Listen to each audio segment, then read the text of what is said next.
The biggest benefit of being a content creator is that I get to walk around in dramatic ball gowns all the time, and when people give me funny looks about it, I go, what do you want from me? It's literally my job. When I went to Yorkshire about a month ago for a big campaign I was meant to shoot, and I was supposed to walk through the moors in a dramatic way in a long flowy gown, I realized I don't actually have a ball gown for that. So I did actually make an Edwardian ball gown some years ago, which is like this pinkish, really stiff dress. And it is lovely, and I think it is way too small for me now, but it doesn't have any flowy movement. So it really wouldn't have worked to walk through the moors and then wave in the wind and all of that. So I realized, how am I meant to do my job properly if I don't actually have a proper ball gown for these occasions? That is why we're going to make a super dramatic, over-the-top flowy gown for me to wear whenever I need to do content creation things. I've got the fabric behind me. I'll give you a hot second to guess which color it's going to be. You were right, it's green! What a great surprise. So this green felt very atonement to me. Like, it is kind of just the green I've been working with for the past videos, but a little bit more saturated. It just feels very bright and very dramatic, but still green enough to kind of just work with the natural setting. I love it. I'm obsessed. And I already feel like I'm going to hate sewing this because it's really slippery and it's going to be an absolute nightmare, but we're going to persevere because I'm sure it's going to be worth it. Then I also got myself, I think, 2 meters of calico cotton just to use as the lining and just strength layer of the bodice. With the Edwardian ball gown I actually lined the entire skirt in calico cotton just to give it the stiffness that I wanted it to have the proper silhouette, which is why it's not flowy at all. So in this case, I'm not going to line the skirt. But the fabric is really, really flowy, so I'll need to wear tons of petticoats to give it stability. But before we do anything else, let's talk about design ideas, because I've spent quite a long time thinking about what it is I actually want from this dress, because I obviously have the Edwardian ball gown, which I never wear, because where would I ever wear an Edwardian ball gown? But it feels too stiff to be taken out into the nature and just kind of to be worn in the Highlands. So I want something that is more dynamic, something that floats in the wind.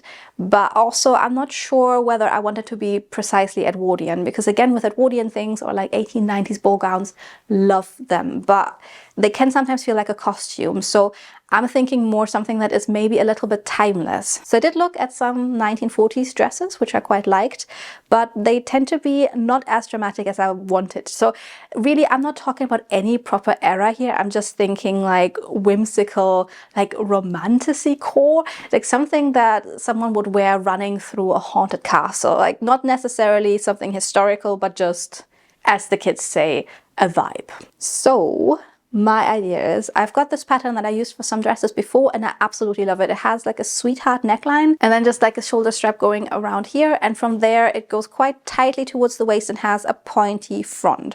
So that feels like something that would be really nice to go then into a really big floating skirt. Okay, let's find this obscure pattern that I have somewhere in my pattern stash. And yes, my pattern stash remains really uncontrollable and horrible, and I tell myself every day that I will one day sort it out. Yeah, that day will come probably after I've painted the living room ceiling and the kitchen, so never.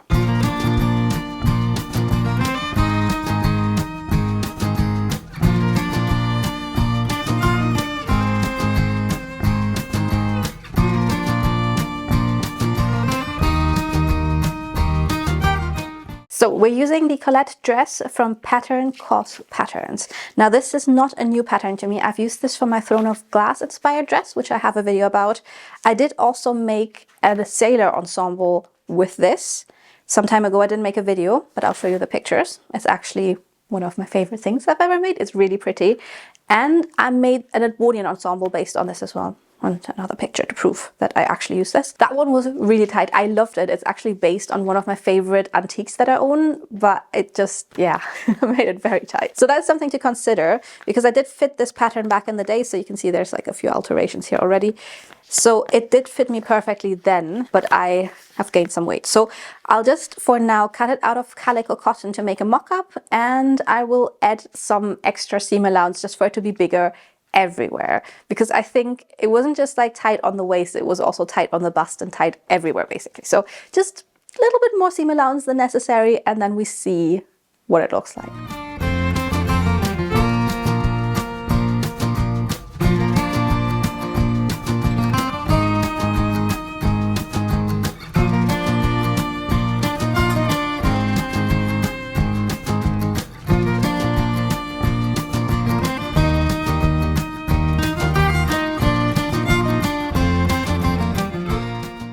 So it is safe to say that I overestimated how much bigger I am now than I used to be. I've just sewn all of this together, and fair enough, it only took me like 15 minutes or so. So it fits over my pinafore dress very wide, and I'm not wearing a corset. So yeah, so not quite what we were looking for. Wait, let me actually show you on my mannequin so you can see how gigantic this is. Oops.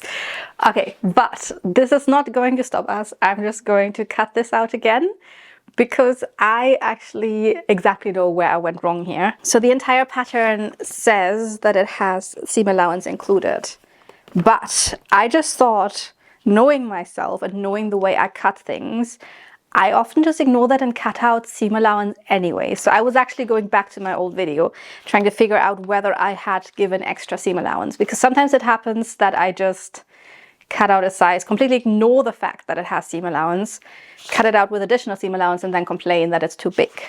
So this has happened to me in the past a lot. So I just thought probably that's what I've done here as well. But it turns out this was one of the patterns I actually cut out without adding even more seam allowance. So now I've basically added like a good 1.5 centimeters everywhere to everything. Oh well, we just start again, cut this out again, give it a tiny little smidgen of seam allowance extra, and see how this looks. So let's go. Okay, so that is more like it. I have just added a tiny little bit of seam allowance all around. So we have some air to breathe, but without it being absolutely gigantic. So in the past, I've often made the mistake that I would fit it perfectly, and then when I add the outer to the lining, suddenly everything was just a little bit too small. So I would like to avoid doing that this time.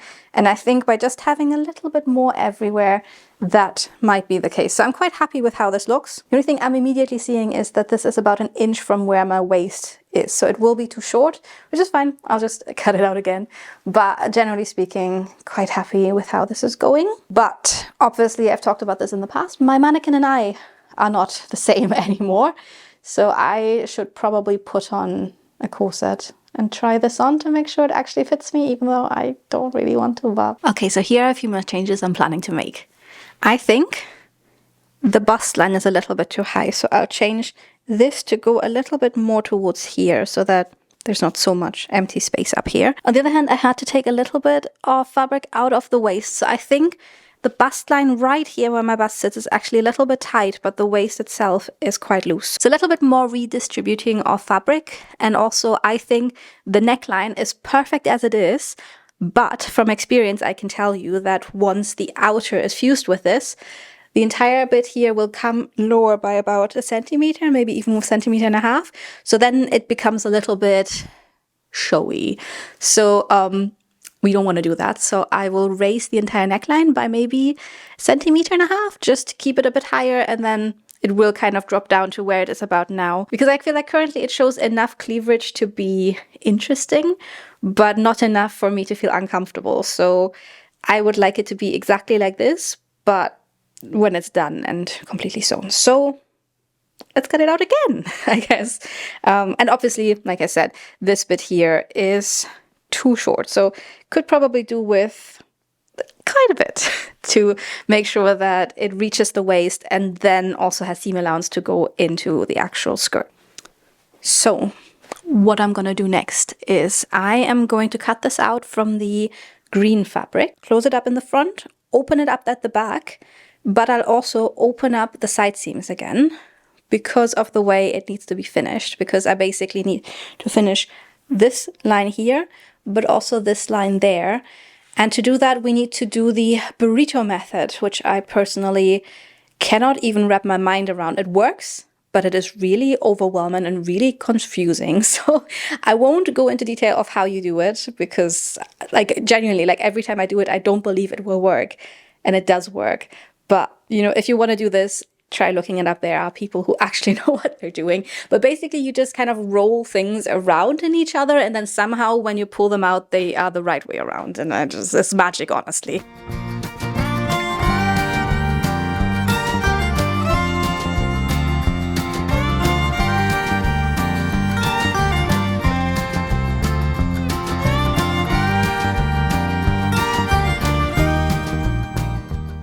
Don't shout at me, but I don't normally change my needle or adjust my tension when I start working with new fabrics, because most of the time I work with the same kind of fabric. Like all of the fabrics I work with are kind of like this, just like quite a thick cotton or linen that has a lot of stability to it.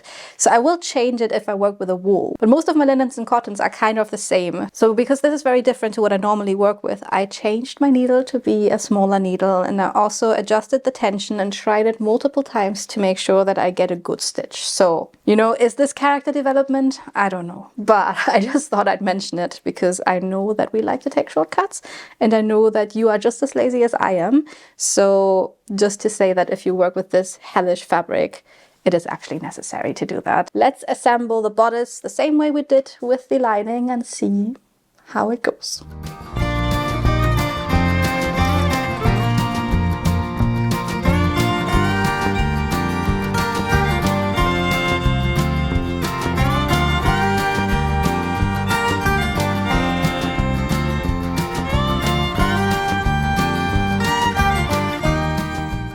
So I am back from having walked Archie, in case you're wondering why I'm looking so windswept. So this is where we're at. I've pinned everything to the mannequin. It still needs fusing with the lining, but generally it's all assembled and ready to be worked on. But I've planned for this to be a 2-day project, so I'm not going to continue with the assembly, but rather do some more preparation for the skirt so that we have everything cut out and everything ready for next time when I sew to be cut together and fused and finished. So for the skirt section, I was thinking I wanted to go with an Edwardian silhouette, and I was kind of thinking about whether it should be gathered or not. And originally I thought I didn't want it gathered. But now thinking about it, let me show you the fabric again. If the skirt was just the normal Edwardian skirt, it would sit kind of like this.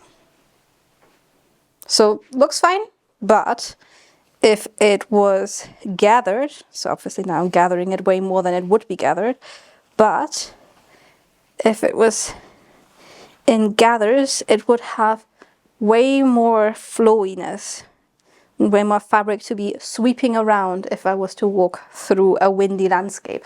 So I think I'm still going to work with the pattern for the Edwardian skirt, but I'll just extend every single panel to be wider so that it will have a little bit of gathering to it and flowiness. So that is something I need to do.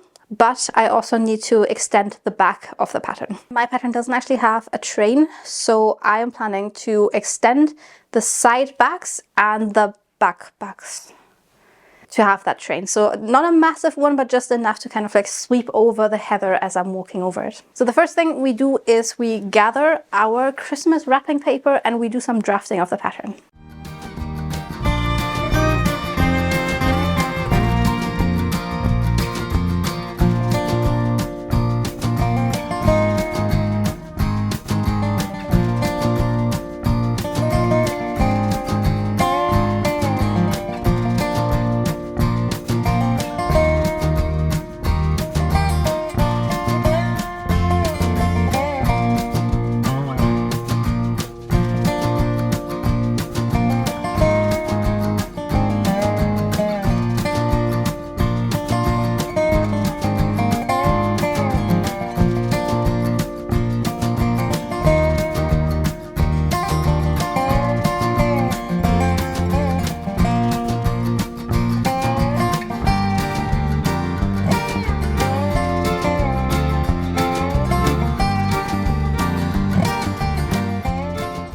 So everything's cut out, and let me show you how gigantic some of these panels are. So I feel like because I normally make shorter dresses and also more fitted dresses, this is just gigantic. So this is the back panel with the train. But that means in theory we could now continue and fuse the outer to the lining, and we could assemble the skirt. But I think I might call it a day now, because it was only yesterday that I found out about the job. So I know you're probably watching this at the end of April, but the way I'm filming this, it's just one day after I published the pajama video and I found out that I had a job. So it was such an emotional roller coaster, as you could tell from the video. So I just feel like I could do with like half a day off. I'm very relieved, but also it just feels very exhausting and very overwhelming, like how everything happened. But I also wanted to say thank you for all of your lovely messages. I really appreciate it. And I'm also sorry that this will mean that probably I will have to upload less, because I feel like I'm still gonna continue sewing. Like I've always done the sewing even when I was working full-time from Glasgow. It's just the editing that I really struggle with. So I will still continue sewing, but it will probably be more of a matter of one weekend I'm sewing, the next one I'm editing, because currently I just sew on Saturdays and then edit sometime throughout the week whenever I feel like I shouldn't be working on my PhD thesis currently. So that's how I managed to get the weekly rhythm, but just if I have to work an actual job again, then probably won't find the time. But then also saying that the job is hybrid, so I will be home for 3 days a week, and then if I finish at 5, it will still be another 2 hours until Jack comes home. So I do have some time. I just have to find the balance of how that works. I think I will call it a day, and we will meet back up here fresh and ready to do some assembling, some skirts, some gathering, and some swooshy walking around, and I'll see you in a second, and for me it will be another day. Today we are going to make the skirt and fuse the top lining to the top outer. And then, if everything goes well, we are going to put a zipper in. And once the dress is entirely assembled, that's when I'll start thinking about whether it needs some more details. But for now, I'll just go along, sew the skirt together. It's very basic because it's the same skirt pattern that we've used many times before. It's the Bodice B5970. So that means it's actually what I'm wearing. Just altered. So we've got a front panel, side back, back, back. So that's what we're going to do. And this time we're not going to put any pockets in, because in this case, it is actually a costume, so I don't need any pockets. Whereas this dress here is an everyday wear dress, so I need pockets. So I'll just sew along the seams, and I will put on the last 2 episodes of Love in Times of War, because I'm still watching that. I watched it like crazy when Jack was ill and he was just in bed, and I was like, isolating myself in the living room, trying to avoid him. So I was just watching it all day. I love it so much. I know I already told you about it, but if you haven't watched it yet, like the yearning is just so good. I love it. I'll put that on and I'll start doing a little bit of sewing, and then we'll see how far we get.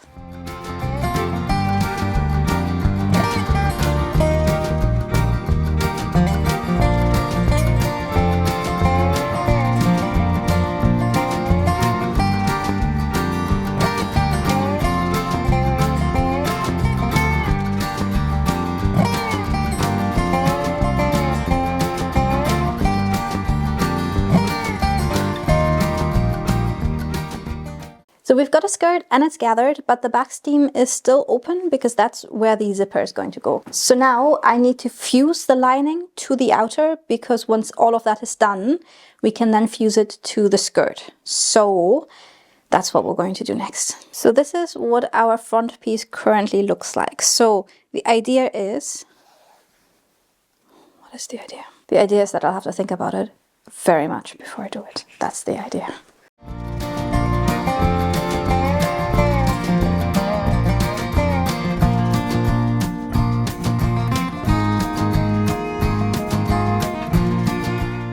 So I finished up the neckline, and to finish up the armholes now, what I've done is basically I'm taking this bit here, folding it over like this, folding the lining over as well, and then they're meeting up with the wrong sides out again.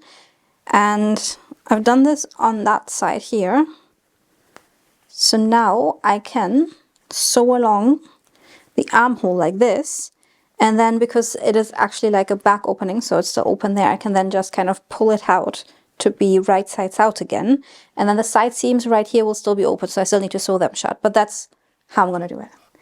Because if I was to do it with the neckline being shut, I would have to do it a slightly different way. But because the back is open, that's how I do it. Okay, let's go.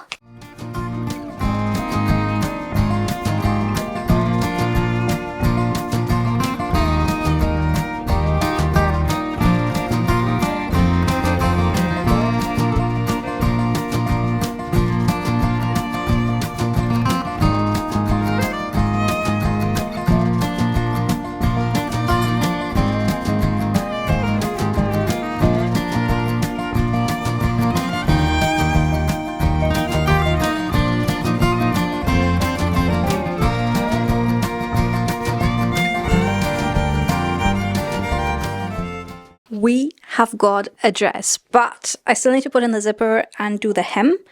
But I think the zipper is the priority because once that is done, I can try it on and see what it actually fits like on me. And then we can start thinking about swooshing it up a bit more and making it a bit more interesting.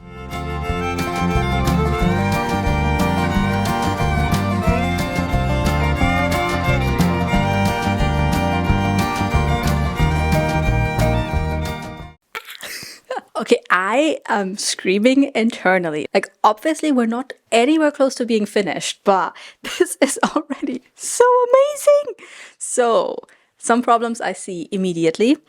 It doesn't sit perfectly here, which is just because I haven't cut the seam allowance yet, and everything needs to be ironed, steamed, pressed into place. I don't know, but that also applies to the seams of the skirt, so they're dragging quite a bit. They're not sitting very nicely, and I'm hoping that, I don't know, maybe some steam will do that. But also they're basically hidden in all of the folds anyway. So it was a good decision to put all of the gathering in here because that hides the not so great seams.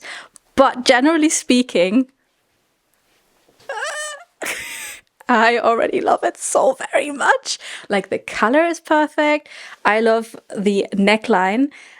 I don't love the sleeves, the lack of them. So I knew this would obviously happen. So I've been thinking about what I could do about this because I still feel like it could be a little bit more 1890s Edwardian-esque.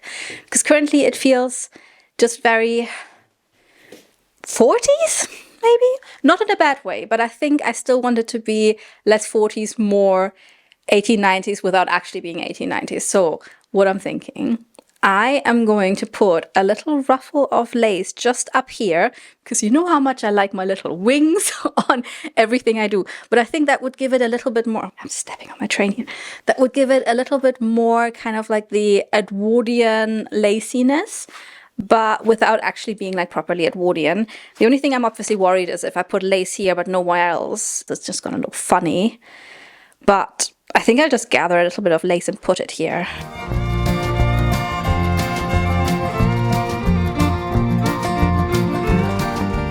Okay, I've just been playing around with a little bit of lace, and I think I've got this antique lace that is just like a little scalloped edge. Would look really cute if it just came out of the neckline.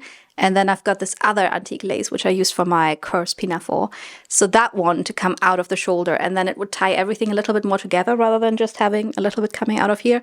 So I think kind of like that would look really cute.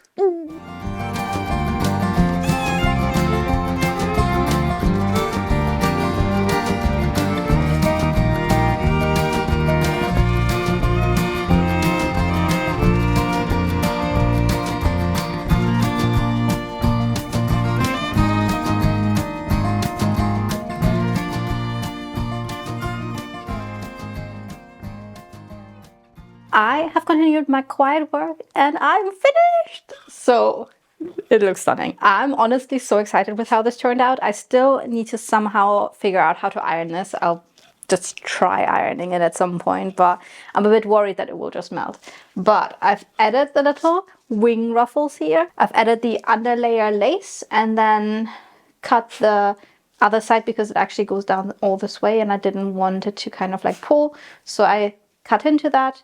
I hemmed the bottom and I used a bias binding for that because the fabric is so very light and I felt like it could do with a little bit of weight to the bottom. So that's done and that definitely needs ironing. Then one more thing I've done.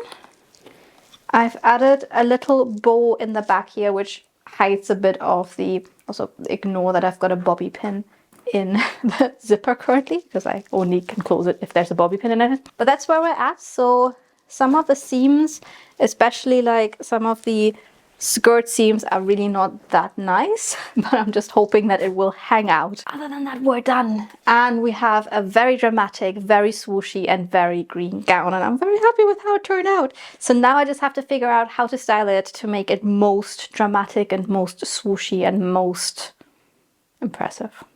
But that means we are done with the crafty portion and we are ready to go into the reveal. So I'm actually going to pick up the puppy because I feel like there has been a lack of puppy in my videos. So puppy is going to look at you and going to tell you that you are going to see us in the reveal.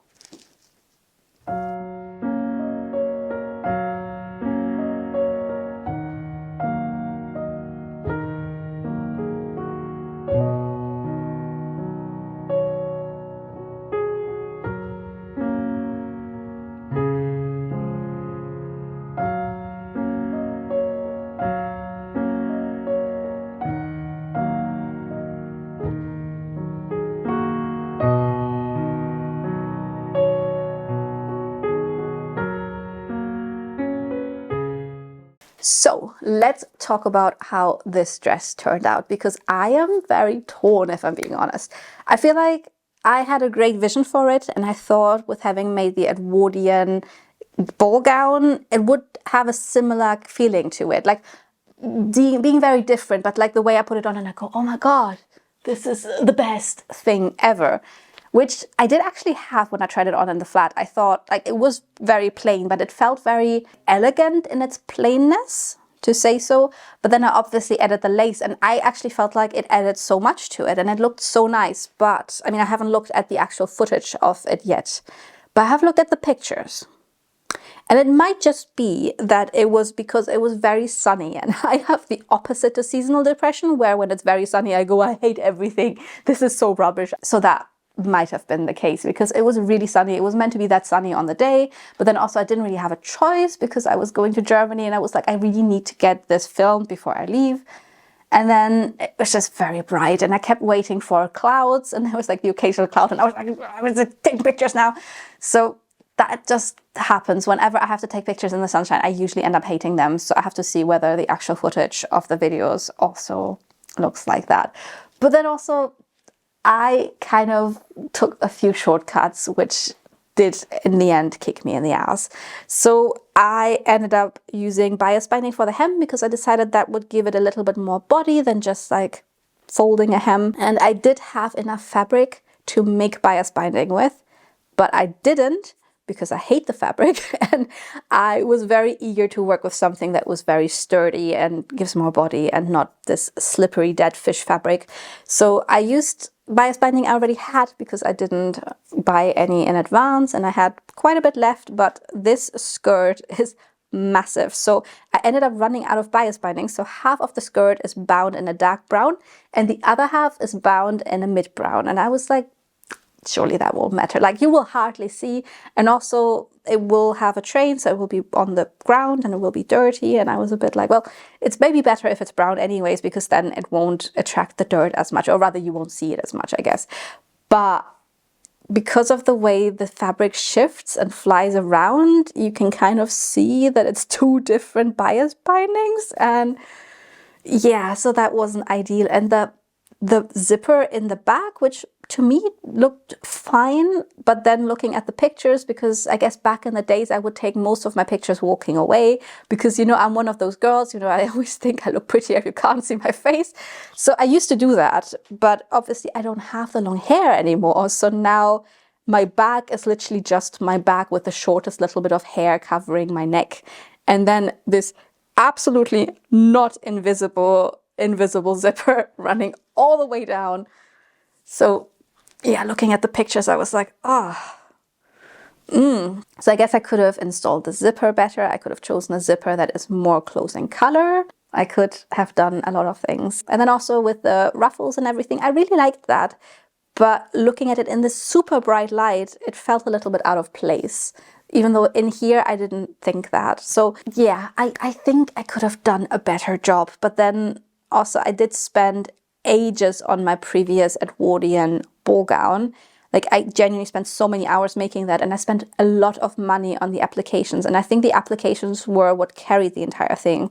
Whereas with this one, I didn't do anything. It's just a plain dress, and I thought it would carry itself, but it didn't, which is fine. You know, not everything I do can be perfect, even though I would like it to be. And then I'm being very self-critical, and I'm like, I am the worst seamstress in the world, because not everything I do is absolutely amazing.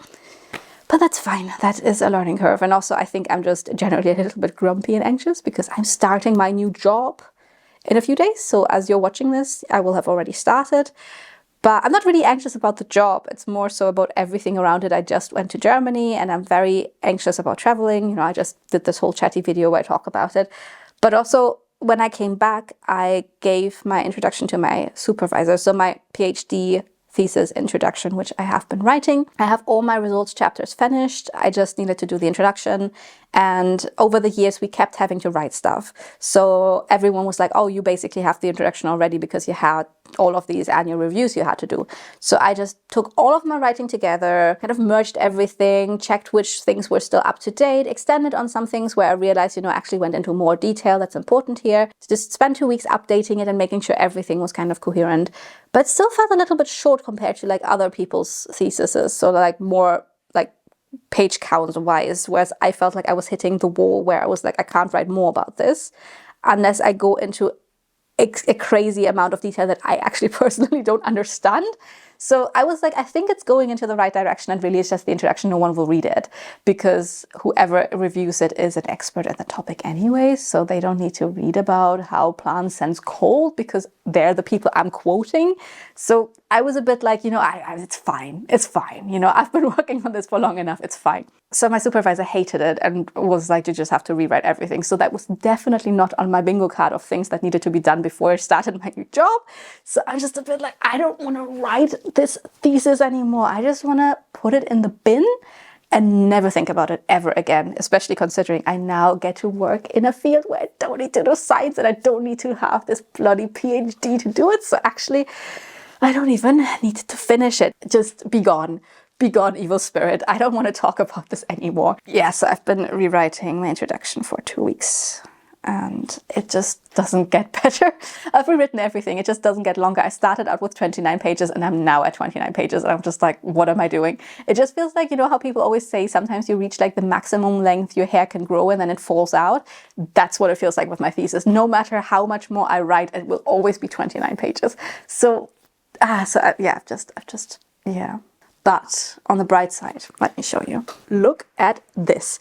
I went absolutely crazy. I actually bought these fabrics before I knew I had the job. So I was like, I literally have no money left, but I need to buy these fabrics because they're from Fabworks. And I don't know if you're familiar with Fabworks, but around springtime, they always bring out their spring linens and they're usually dead stock fabrics and they're all really interesting because I just struggle to find fabrics that have some kind of interest to them. Like I can buy plain linens easily, but you can only make so many dresses from plain linens until you're like, well, it becomes a little bit similar. So I've got really cute gingham with like red dots. Then I've got this stunning beige and brown gingham, which will be a dress. Some quite heavy linen that will be turned into a circle skirt, a little bit of green striped fabric that will be a blouse, not very surprising. And I would absolutely love to do a video like maybe Brie sometimes does, because she does her videos where she goes, I'm making 5 summer pieces in 5 days, and then she like shows them together and shows how she can combine them, and I would love to do that for this. But 5 days for me, because I only sew on Saturdays, is 5 weeks of work on one video. So that might be a little bit intense for you guys to not have a video for 5 weeks, or rather for me to come up with small videos I can post alongside filming 5 weeks of content. So we'll see. But these will all be turned into summer dresses because I'm going to France in July and I'm already terrified because going to Germany was already really hot, like really hot. So I don't think I will be faring very well in French summer heat. But we're doing it for the expedition concert, so. But either way, I'll see you in my next video, and I guess I hope you don't have to write anything about plants and science and alternative splicing this week, because I'm done. I'm done with this. But either way, have a lovely weekend, and I will see you soon. So, bye-bye.